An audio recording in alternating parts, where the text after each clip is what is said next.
Welcome back to this new video and यहाँ पे आप देख सकते हो ये हम बात करने वाले हैं तीन पीएसयू कंपनीज़ की। तीन कंपनीज़ यहाँ पे ऐसी है जो कि यहाँ पे ओन करती है 1.3 लाख करोड़ के शेयर्स को। ठीक है, तो ये सिंपल से नाम है, ज़्यादा यहाँ पे मतलब दिमाग लगाने वाली मतलब चीज़ नहीं है। LIC का नाम तो अगर यहाँ पे आपके दिमाग में नहीं आया ये सुन के, तो आपको मतलब और ज़्यादा स्टडी करने की ज़रूरत है, काफ़ी अपडेट रहने की ज़रूरत है if you are player of the stock market. Otherwise मतलब काफ़ी सिंपल चीज़ है। ठीक है, तो LIC, SBI, SHCIL टुगेदर ये तीनों मिला के यहाँ पे 23% स्टेक बनाते हैं NSE worth over 1.3 lakh crore का, with NSE IPO nearing rupees 1388 crore, SEBI settlement offer pending, PSU firms में बेनिफिट्स। तो PSU फर्म्स को अच्छा खासा यहाँ पे बेनिफिट हो रहा है NSE में। यहाँ पे इनके पास काफ़ी अच्छा स्टेक देखने को मिल रहा है। NSE का मार्केट कैप यहाँ पे आप देख सकते हो stands for the 5.75 lakh crore as PSU boost market share and profit growth since FY22। NSE का IPO अभी भी काफ़ी मतलब चर्चा में है, टॉक ऑफ द टाउन वाली ये चीज़ आपको यहाँ पे देखने को मिल रही है। तो NSE is world's largest exchange by number of derivative contract traded and was also among top 5 exchanges globally in terms of MCAP यानी कि market cap of listed firms. तो ये राउटर्स के जरिए आपको ये न्यूज़ देखने को मिल रही है। NSE लार्जेस्ट देखने को मिल रहा है जहाँ पे सबसे ज़्यादा डेरिवेटिव कॉन्ट्रैक्ट्स ट्रेड किए गए हैं बाय नंबर और वॉल्यूम, एंड टॉप 5 एक्सचेंजेस में भी आपको ये ग्लोबली आते हुए देखने को मिल जाता है in terms of market cap. ठीक है, जितने यहाँ पे लिस्टेड फर्म्स हैं। 3 public sector units PSUs 23% stake in the unlisted national stock exchange. Unlisted market की रिलेटेड बातें चल रही हैं। अभी रिसेंट में एक कंपनी थी जिसका अनलिस्टेड मार्केट में लिटरली लेट 1200, 1400, 1500 ऐसा चल रहा था। एंड जब उसका IPO आया तो IPO में उसका प्राइस 700 to 800 के आसपास देखने को मिल रहा था। तो वो कौन सी कंपनी थी, मतलब काफ़ी फेमस चीज़ है ये। ओके, फेमस इंसिडेंट है, नीचे कमेंट करके ज़रूर लिखना।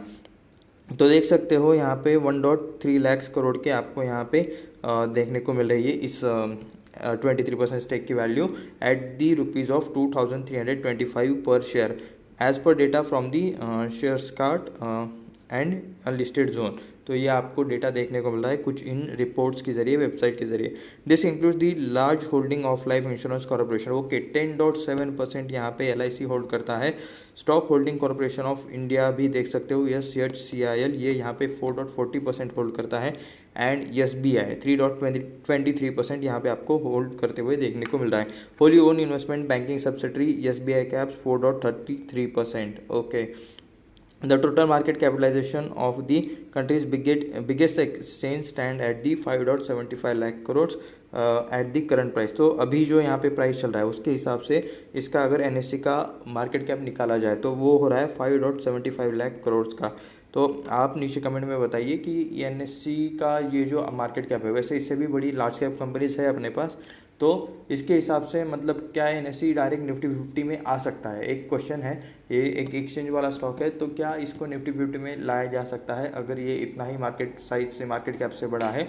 एंड मतलब क्या यहाँ पे मतलब प्रॉब्लम्स आ सकती है, दिक्कत आ सकती है कि एक एक्सचेंज रेटेड स्टॉक यहाँ पे इंडेक्स में हो? तो इससे रिलेटेड चीज़ें आप मुझे ज़रूर नीचे कमेंट करके बता देना। LIC अलोन हैज़ यहाँ पे 61,525 करोड़ वैल्यू पार्क्ड इन दी NSE। ठीक है, अप्रॉक्सीमेटली 10% का हिस्सा है LIC के पास NSE का।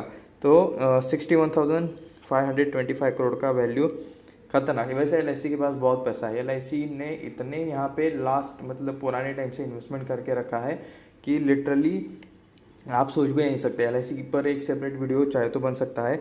उसका सिर्फ 3% यहाँ पे मतलब पब्लिक में आया था, तब भी मतलब इतना बड़ा IPO बना था। तो अभी सोचो अगर मतलब 75% का यहाँ पे कंडीशन करने के लिए अगर वो बाकी का बेचने पे आ गए तो क्या वैल्यू बनेगा। Anyways, while SBI owns rupees 43,470 crore के यहाँ पे इनके पास शेयर्स है।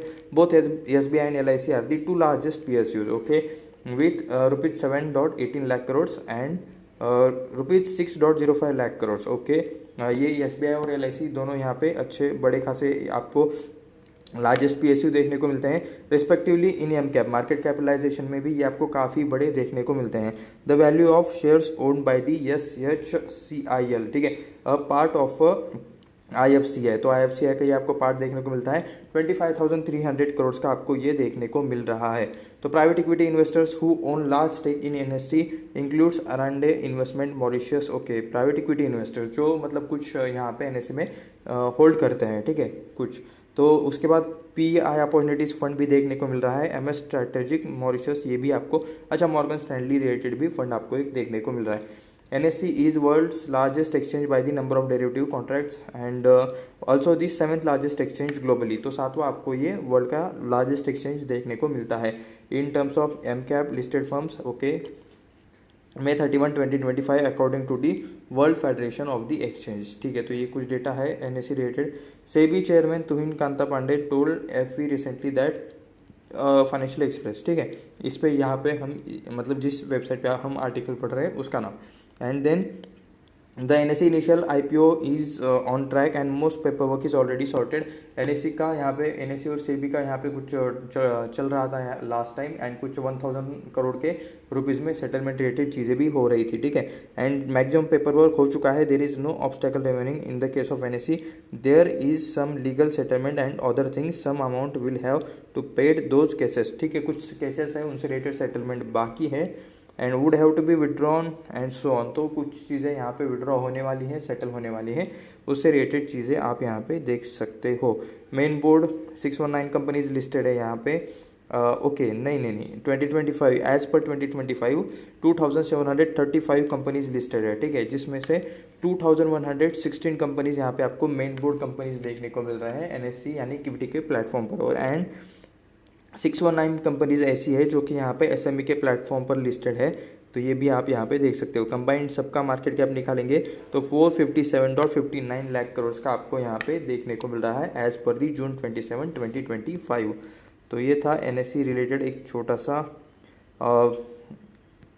अपडेट की यहाँ पे क्या सारी चीज़ें हो रही है। यहाँ पे और भी कुछ लिखा है। Exchange has reportedly offered ₹1388 crore as settlement fees. Okay, 1000 crore की बात कर रहे थे, लेकिन यहाँ पे 1388 करोड़ शायद इन्होंने दिए हैं as a settlement fees to the SEBI, ठीक है। If accepted this would be the largest ever SEBI settlement. अगर ये एक्सेप्ट होता है तो ये भी one of the largest settlement रहेगा सेबी के लिए। उसके बाद will speed up the issuance and much needed no objection certificate. पैसा देते ही जल्दी यहाँ पे काम भागना स्टार्ट हो जाएगा NOC और बाकी रिलेटेड चीज़ों के लिए NSE के IPO से रिलेटेड। तो ये मतलब जितना पैसा ये लोग देंगे, जितना जल्दी देंगे उतना यहाँ पे सेटलमेंट होगा, ये तो सभी को पता रहता है। चीज़ें पैसों से ही सॉर्ट आउट की जाती है ज़्यादातर। एनीवेज, तो आप बताओ क्या आपके पास NSE के अनलिस्टेड मार्केट वाले शेयर्स हैं एंड क्या आप NSE पे अप्लाई करोगे IPO को अगर वो आता है, जब आएगा तब। एंड एक डिस्क्लेमर, बाय सेल का यहाँ पे कुछ भी रिकमेंडेशन नहीं है, खुद आपको खुद के दिमाग से काम करना है, खुद के रिस्पॉन्सिबिलिटी पर जो करना है वो आपको खुद के रिसर्च के हिसाब से करना है, ठीक है।